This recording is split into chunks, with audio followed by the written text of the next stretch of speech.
Unit 10, Lesson 2, the basic trigonometric functions. In this lesson, we want to find the reference angle of an angle in standard position and evaluate the three basic trigonometric functions of any angle.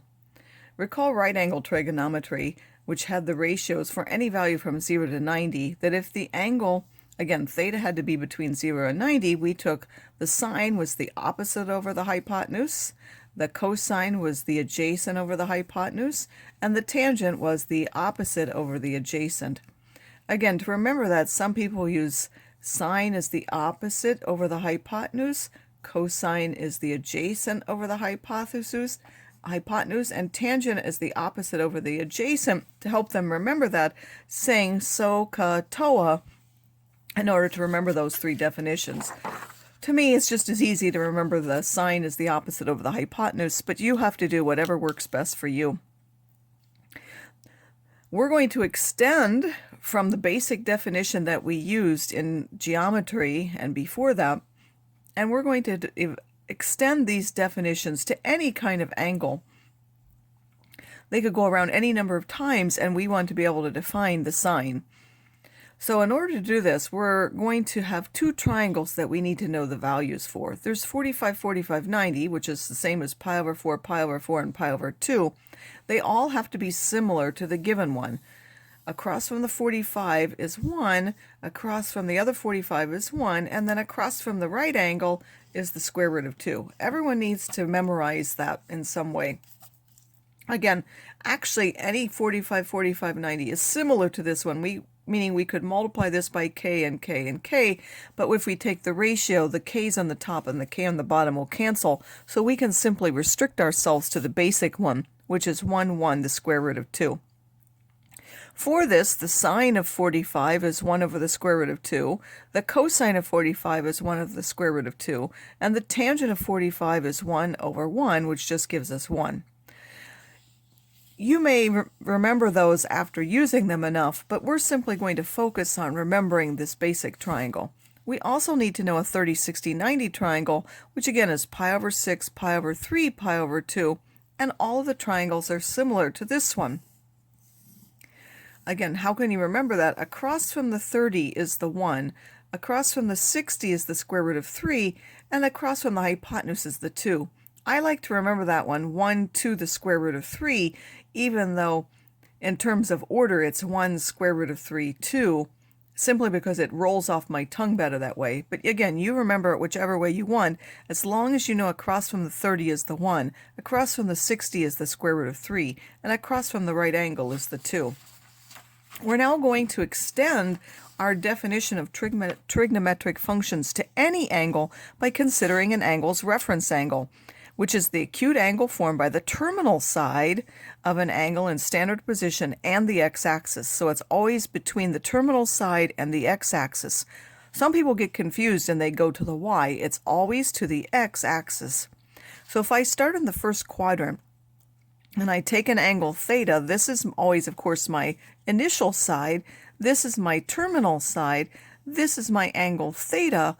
Well, then the reference angle is the angle between that terminal side and this. It's the same thing. So in the first quadrant, the angle is the same as the reference angle. In the second quadrant, we go this way. Our angle has to end up here somewhere in the second quadrant. This is our terminal side. This is the initial side. Alpha, again, is the angle between the terminal side and the x-axis, which is our angle alpha here. So the actual angle is now, we didn't quite make it pi, which again is halfway around. It's pi minus alpha, or 180 minus alpha if we were working in degrees. If we go into the third quadrant, alpha again is this part here between the terminal side and the x-axis. So this is the angle alpha. Theta is the whole thing. Well, to get to theta, we have to go pi, and then we have to go plus alpha. So in the third quadrant, we have theta is pi plus alpha. Again, in the second quadrant, pi minus alpha. In the third quadrant, pi plus alpha. In the fourth quadrant, if our angle ends up here in the fourth quadrant, again, here's our terminal side. Alpha is the angle between here and the x-axis. This angle here is alpha. So what's again the relationship? Well, 2 pi is all the way around. We didn't quite make it all the way. It's 2 pi minus alpha. So in the fourth quadrant, theta is 2 pi minus alpha. You need to remember those things. Again, in quad 1, theta is alpha. In quad 2, theta is pi minus alpha, the reference angle. In quadrant 3, the angle is theta plus pi plus the reference angle. And in the fourth quadrant, it's 2 pi minus the reference angle. So now here we're going to use that in different things. We're going to find a reference angle, find the measure of the angle in the given quadrant based on what we know. So an angle in quad 3 with a reference angle of pi over 5. So here's our angle. We draw it in quad 3, and we know that this angle here is pi over 5. That's our reference angle. So what's the actual angle? Well, we have to take pi and add that pi over 5 to it. So I'm taking pi plus pi over 5. Again, on your calculator, you would do 1 plus 1/5, which gives you 6/5, and then simply write the pi at the end. In quad 4, if the reference angle is 25, again, that means it goes all the way to quad 4 somewhere. This angle is 25, so this angle has to be 360 minus that 25, or 335 degrees. If it's in quad 2, if the reference angle is pi over 3, again, this is in quad 3, since we're working in radians, we do pi minus alpha. And again, pi minus pi over 3, on your calculator, you simply do the coefficient of 1 in the front minus 1/3, which gives you 2/3, and then you write the pi at the end. So that gives you 2/3 of pi. We're going to define the trigonometric functions as before, but some values are going to be negative if the value is outside quad 1. All coterminal angles have the same set of trig values because they all have the same initial and terminal side. This is important to remember. So when we go around more than once, if we come back to the same side, it's going to have exactly the same trig values. So let theta be any angle in standard position, meaning it starts on the x-axis and goes to the terminal side goes to any other quadrant. Let r be the distance that point is from the origin, meaning if we were to draw a circle through it, that would be the radius of that circle. Or if we look at the triangle, this will be the hypotenuse of the triangle. Then the x, of course, is just the distance from the x-coordinate would be the distance on the x-axis, and then the y-coordinate is the distance on the y-axis. And we can now have a right triangle in which the radius is the square root of x squared plus y squared, because x squared plus y squared equals r squared by the Pythagorean theorem, and when we solve for r, it's simply the square root of x squared plus y squared. So now, suppose I want the sine of theta.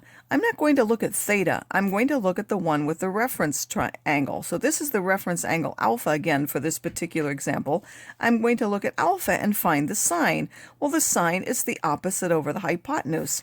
So that simply gives us the y value over r. Again, that we haven't changed the definition. That's just the opposite over the hypotenuse.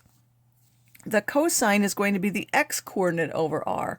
Again, we haven't changed anything. The x-coordinate is the adjacent, and the r is the hypotenuse for that reference triangle. And finally, the tangent is the opposite over the adjacent, which gives us y over x. So again, we haven't changed the definitions. It is important to remember, however, that the sine is related to the y-coordinate and the cosine is related to the x-coordinate. So they are based off of the sine of y and x. For example, in the quadrant 1, both x and y are positive. The sine and the cosine will be positive. In the second quadrant, the x value will be negative, the y will be positive. So the sine will be positive, but the cosine will be negative. In quad 3, the x and the y are negative, so both sine and cosine will be negative.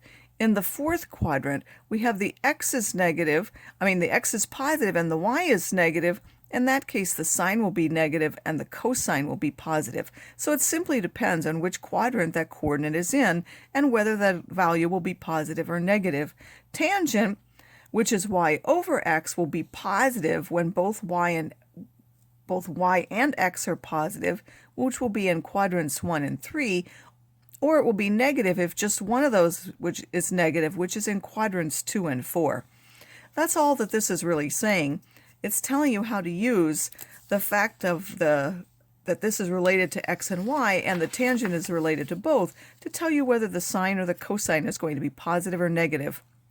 You don't need to memorize this as long as you remember that the sine is related, the sine of y is related to the sine of the y coordinate, the sine of the cosine is related to whether x is positive or negative, and tangent is the ratio of the two. So again, it's positive when both are positive or both are negative, and it will be negative when just one of those coordinates is negative.